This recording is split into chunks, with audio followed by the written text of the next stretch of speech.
Hey there, survivors! How's it going? I'm your host, Douglas here at Drownboy Productions, bringing you another Halloween collecting video.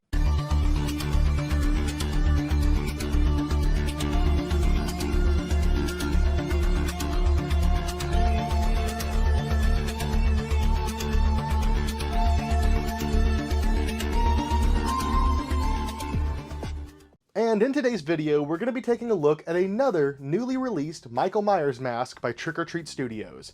And this is yet another piece from the Rob Zombie Halloween collection. This is also another piece from Halloween 1. We previously took a look at the decayed version of Michael's mask from the original Halloween.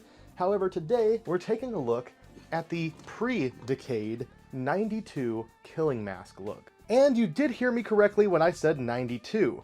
Rob Zombie's Halloween actually took place, at least the beginning part of the film with younger Michael Myers, took place in 1992. And you can't really just call this version the young Michael Myers mask, because he did also wear that really cool clown mask. However, for a brief time period, he did wear one of these, acquired from Judith's boyfriend. Which is acquired in this movie directly from Judith's boyfriend during his post-coitus ritual of going to make himself a sandwich. Gross. A pretty odd way for Michael to get his infamous mask, and you can't help but wonder if the inside of the mask was still sweaty. But I don't want to think about that too much, so let's go ahead and just talk about the mask itself. This thing is pretty darn cool. This is far from the coolest version of this mask, but this is a pretty decent version of the shape. This was, at the time, pretty much the best new rendition of the clean white mask that we had seen. The mask overall does have a very subtle texture to it. However, it is nowhere near as textured as the later versions, of course. As it starts to rot, it's a lot more heavily textured beyond the large cracks forming in the latex. Just the mask itself is more textured, but this thing still has some pretty interesting texture to it. Now let's talk about the actual finishing on this. And you would think there's really not too much to talk about. And really there shouldn't be, because for the most part, it's just a blank white mask, and that one does appear to be pretty stark, opaque white. There is some slight shading in areas, but overall, it's pretty much just a straight white mask. As for the paint job on this particular mask, however, it does have white and gray tones, which look good, but they did a brown wash on it for some reason. From what I can tell on screen, the actual screen-used mask doesn't have really brown on it, really much aging or anything like that at all. So I think that this is a step that they could probably skip entirely and it would look just as good, if not better. Because there's quite a bit of brown around the nose here where it's smeared, it wasn't properly removed. It's pooled up in the corner of the eyes and the corner of the mouth. There's streaks of it running down the chin here, even a good bit of it pooled up behind the ears over here. So there's a lot of unnecessary brown on here when I feel like it's basically entirely unnecessary. Because really, for the most part, this mask is just a stark white finish. No flesh tone showing through or anything like that to account for, so this should be pretty simple, and I'm a little bit disappointed with the paint application on this, simply due to that extra layer of brown. The hair itself, of course, is going to be one thing that you could do a little bit different.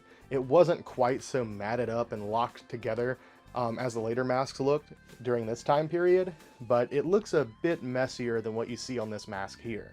The eye cuts on this are also not the same size. One of them is a lot bigger than the other. I haven't really studied this particular version of the mask too heavily, because honestly, the clean look of this mask is one of my least favorite versions of it. But overall, it is a good mask. It is, of course, derived from the original screen-used sculptures. I don't think I've mentioned that yet, but this comes out of Wayne Toth's original molds. As far as the tag, too, we have a side tag copy here, showing the cover artwork of the film. On the back, it says it was sculpted by Wayne Toth. I'm sure for many of you horror fans, you recognize Wayne's name, but for you Ghost fans, you should also recognize his name, because he's the gentleman who sculpted the face of Papa 2. The actual stage mask that was used was made by Wayne Toth. And these days, I do always like to read the excerpt from the Trick or Treat Studios website, so let's go ahead and take a look. It says, Halloween 2007 Michael Myers 92 Murder Mask. I think I called it the Killing Mask earlier. That's Leatherface's. This is the Murder Mask. For $59.99, of course, standard mask pricing, and for a mask with hair like this, I think that's pretty good. It says this product is currently unavailable, so interesting to note, out of all the new Halloween Rob Zombie Michael Myers masks, this is the only one that is currently sold out. So either it's doing very well, or maybe they just didn't have as many of them put out. From Rob Zombie's Halloween series comes the officially licensed 92 murder mask. This version of the mask was worn by young Michael while he stalked and murdered his sister. Our Halloween 2007 masks were developed using the film-used master mold direct from special effects artist Wayne Toth, who made the masks for the film. And I don't know how you guys feel, but personally, I love this. I grew up loving Rob Zombie's Halloween. I watched this movie a ton. It was one of the first, I guess, like new age slashers that I watched when it was pretty much brand new, just came out of theaters. Is it the greatest Halloween film? No. Is it a good Michael Myers movie? Debatable. Is it a great slasher and horror film? Absolutely. And I don't really think that that's up for debate. Many people seem to agree it's a great film, great slasher. If it was a different character, it would be super imposing. He would definitely be added to the horror slasher Mount Rushmore.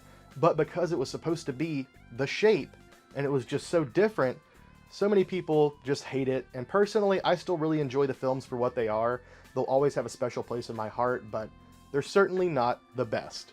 But I will say, I've always been fond of the masks in these films. This one, not as much as this version in particular, but I do love all the different looks. But yeah, I would have died to have gotten one of these as a kid, and I also just want to remind those of you who were complaining about these, back in the day, the absolute best things that we had as far as Rob Zombie Halloween masks were terrible. We had some Dawn Post versions, we had some Fun World versions, and they're pretty much known in the community to be some of the worst Michael Myers masks ever made. So, being that we have these now, for pretty much comparable prices to what those were going for, this is fantastic. You're pretty much always going to hear me say that whenever it comes to screen use mold items, and guys, it's absolutely true. If you were a mask or prop collector, someone who's trying to get things like some of these screen use Jason pieces and stuff like that I get, those are limited to like 13, 15, 20 pieces, so very, very hard to get. Not everybody can have one. They're also usually pretty pricey. Sometimes just the blanks for some of this stuff can go for hundreds. So if you can get a fully painted finished mask out of the screen use mold, something like this for 60 bucks, that's fantastic. Another thing that I do want to mention real quick is I do believe there is a size difference between these. This mask fits me comfortably. This mask I have not put on. I tried to slide it on and I could tell it was going to be a lot tighter. And being that this was made to be worn by Daig, who was a little kid at the time, they didn't want it to look so absolutely ginormously bobblehead massive on him. This may actually be a sized down version from this, but that's how it would have appeared on screen. And they actually did have some different size props in other ways. For instance, some of the knives that were used were made much bigger for Tyler Mane because of how large he was. I actually did used to own a screen use stunt knife from Rob Zombie's Halloween. I'm pretty sure I've still got a video up on that on the channel somewhere, but I kind of wish I still had it. Now that these are out, man, to have a full set of them all properly painted and finished up with the knife there, and I had some coveralls from Rob Zombie's Halloween 2, it would have been amazing. But I'm really, really happy we got them regardless. I'm really happy just to have the masks themselves. I'm super stoked that Trick or Treat Studios put these out, and of course, guys, I do have the Rob Zombie Halloween 2 masks, and they also have arrived. So, coming up very shortly, you'll be seeing videos reviewing both versions of Rob Zombie's Halloween 2 Michael Myers mask. And with that being said, I think that pretty much does it for today's video. Not a whole lot more to note. I mean, it's a white mask, really not too much detail-wise. There is that one weird wash of brown, but otherwise, great mask. These, fantastic. I've already done a review on this one. If you haven't seen it, go check it out. And yeah, with that being said, I think that pretty much does it for today's video. I love you all. Thank you for watching, and see you next time.